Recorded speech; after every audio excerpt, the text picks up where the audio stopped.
There are moments in history when the quietest man in the ranks becomes the unshakable mirror that exposes the truth others fear to name. Such moments seldom arrive with trumpet calls or banners raised high. They emerge in stillness between one heartbeat and the next, when the weight of conscience outweighs the fear of power. And in one forgotten frontier battalion stationed on the wind-swept borderlands of a fractured empire, such a moment was about to carve its place into the unwritten chronicles of military lore. The battalion was commanded by a man known for iron discipline and an ego sharpened by years of unchallenged authority. Captain Aramis Vallon. To the generals above him, he was efficient. To the soldiers under him, he was untouchable, unpredictable, and dangerously proud. Vallon believed loyalty meant obedience without thought, and he measured respect by the fear reflected in a subordinate's eyes. Into this rigid world stepped recruit Elias Wren, a newcomer whose reputation arrived before he did, not for rebellion, not for brilliance, but for an almost unsettling calm. He listened more than he spoke, learned faster than most, and acted only after thinking, a trait Vallon despised. Where others rushed to please, Elias moved with precision. Where others bowed, Elias stood straight.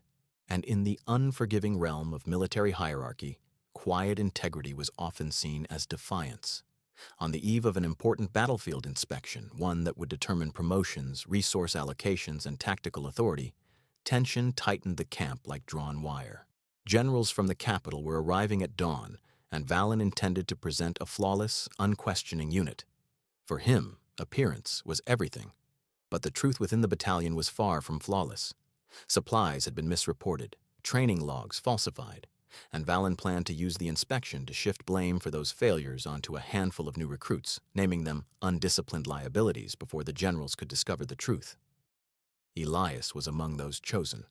Just hours before the inspection, Vallon summoned the selected recruits and issued an order so blatantly corrupt, so transparently self-serving, that even the most timid soldiers felt a tremor of disbelief. He commanded them to publicly accept responsibility for failures they had not committed. Most lowered their heads. One did not. Elias simply said, "No, sir." And with that refusal, quiet and unadorned, a silent fault line cracked open beneath the entire battalion. Dawn would bring witnesses, and dawn would deliver consequences.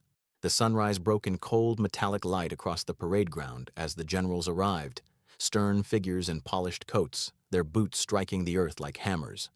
Soldiers stood rigidly in formation. Captain Vallon positioned himself at the front, every inch the authoritative commander. He stepped forward, ready to execute his plan. His voice rang out, firm and rehearsed. "Before we begin, I must address deficiencies caused by undisciplined recruits." His hand motioned toward the line where Elias stood. But before Vallon could finish the sentence that would condemn them, Elias stepped out of formation. The movement was so unexpected, so perfectly timed, that silence slammed across the field. He walked forward with measured calm, neither aggressive nor hesitant, and stopped exactly 3 paces from the captain. "Sir," Elias said, loud enough for the generals to hear, "those deficiencies were the result of falsified reports. We will not take blame for orders we never received, nor failures we did not cause." A sharp crack split the air, not of violence, but of pride shattering. Vallon froze, his jaw clenched, his eyes narrowed. He attempted to regain control with a shout, "Get back in line, soldier!" But Elias stood unmoved, his posture unwavering, his voice unshaken. "No, sir. Not this time." Gasps rippled through the ranks. One general leaned forward, another raised an eyebrow. The senior general stepped closer, not toward Vallon, but toward Elias. What followed was a silence so absolute it pressed against the skin. In that silence, Vallon's authority collapsed, and in that silence, the humiliation began. For several seconds, the parade ground became a suspended world, every soldier holding breath, every officer unsure whether they were witnessing insubordination or revelation. Vallon's face reddened with fury. His voice sputtered, grasping for command, for dignity, for anything that would restore the power draining from him like water leaking from a broken canteen. He pointed a trembling finger at Elias. "You dare undermine me before the generals?" Elias did not blink. "I dare to tell the truth, sir." The words carried no malice, no bravado, only clarity. And clarity, in front of those who valued discipline rooted in honesty, was a weapon sharper than any blade. The senior general, General Marin Solis, finally spoke. "Captain Valen," he said, his tone controlled and cutting, "is what this recruit claims accurate?" Valen opened and closed his mouth, attempting to speak, but his rehearsed report offered no shield now. The falsified numbers, the missing supplies, the mismanaged schedules, everything he had planned to bury beneath the accusation, now glared back at him in the expectant silence. A lower-ranking general stepped forward, holding a folder. "Sir, we received anonymous documentation last week showing discrepancies in this battalion's reports. We were here to verify them." Valen's eyes widened. Elias had not simply refused the corrupt order. He had anticipated the entire confrontation. Solis turned to him. "Recruit, did you send these documents?" "Yes, General." The air shifted like a storm front rolling in. Soldiers exchanged looks, shock mixed with relief, fear tangled with admiration. Solis nodded slowly, the faintest shadow of respect entering his expression. "You knew the risk." "I knew the cost of silence, sir." The words fell heavy, honest, undeniable. Solis faced Valen with cold precision. "You attempted to use recruits as scapegoats. You falsified reports to protect yourself. And you expected fear to keep your crimes hidden." Valen took a step back. The general did not raise his voice, yet every word struck with the force of a hammer. "You have disgraced your post, humiliated your command, and violated the trust of this army." The captain was stripped of authority on the spot, his insignia removed, his command revoked. In front of the same soldiers he had dominated for years, he stood suddenly small, a man unmasked by the very recruit he sought to sacrifice. As Valen was escorted away, the battalion remained silent, not from fear, but from recognition. Virtue, when wielded with courage, could break the spine of arrogance.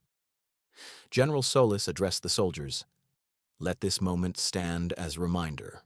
Strength without integrity is hollow, but integrity, quiet, steady, unflinching, is unbreakable." He turned to Elias last. "Report to my office after this. We have much to discuss." The soldiers dispersed silently, each carrying the weight of what they had witnessed. A recruit had refused an order, and in doing so, he had reshaped the meaning of leadership. In the months that followed, the story spread, first through whispers, then through entire garrisons until it became an unofficial legend repeated from barracks to academies. Soldiers spoke of the moment a recruit stood against corruption without raising a weapon, without shouting, without stepping beyond the bounds of discipline, yet altering the fate of an entire command. Elias Wren, once a nameless newcomer, was now a symbol. General Solis reassigned him to the Strategic Integrity Corps, a division few knew existed.